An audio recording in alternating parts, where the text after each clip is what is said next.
फ़ातिमा का माना बनता है, हजूर सल्लल्लाहु अलैहि वसल्लम ने फरमाया, इससे मुराद है दूर।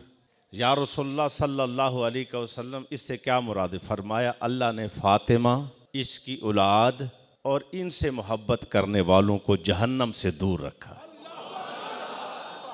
और ज़हरा ये माना है कली। आप सल्लल्लाहु अलैहि वसल्लम ने फरमाया जन्नत की कली। जिस वक्त भी हजूर सल्लल्लाहु अलैहि वसल्लम आप हज़रत फ़ातिमा तो ज़हरा को आपके करीब आती हैं तो हजूर सल्लल्लाहु अलैहि वसल्लम हज़रत फ़ातिमा तो ज़हरा को सूंघते थे। और आपने फरमाया जब मेरा जी करता है मैं जन्नत की खुशबू सूंघूं, शम्ममतु रीहा फ़ातिमा, मैं हज़रत फ़ातिमा को सूंघता हूँ, मुझे जन्नत की खुशबू आ जाती है।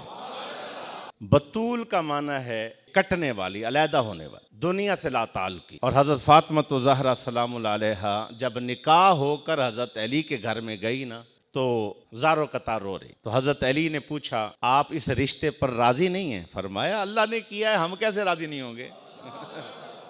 हुक्म जो है, हम कैसे राज़ी नहीं होंगे? तो कहा फिर आप ज़ारो कतार रो रही हैं, वजह क्या? फरमाया पहले फ़ातिमा की सारी रात अल्लाह की इबादत में गुजारती थी, अब वो हकूक आपके भी मुझ पर हकूक हैं। अब वो जो लज्जत और मज़ा सारी रात, वज़्कुर इस्म रब्बिका व तबत्तल इलैहि तबतीला, अपने रब को याद करो, उसको कट के पूरी दुनिया से उसके हो जाओ। तो पहले वो जो मज़ा था उसकी इबादत का, रियाजत का, वो उसी के लिए सजदे होते थे। अब वो हकूक बट गए हैं, उसके भी हकूक हैं, आप शौहर आपके भी हकूक हैं। तो उस पर फिर हज़रत अली ने फरमाया कि आपको मेरी तरफ से इजाज़त है, हमारी तरफ से इजाज़त है, आप अल्लाह को राज़ी करना चाहती, मेरे कोई हकूक का मसला है ही नहीं।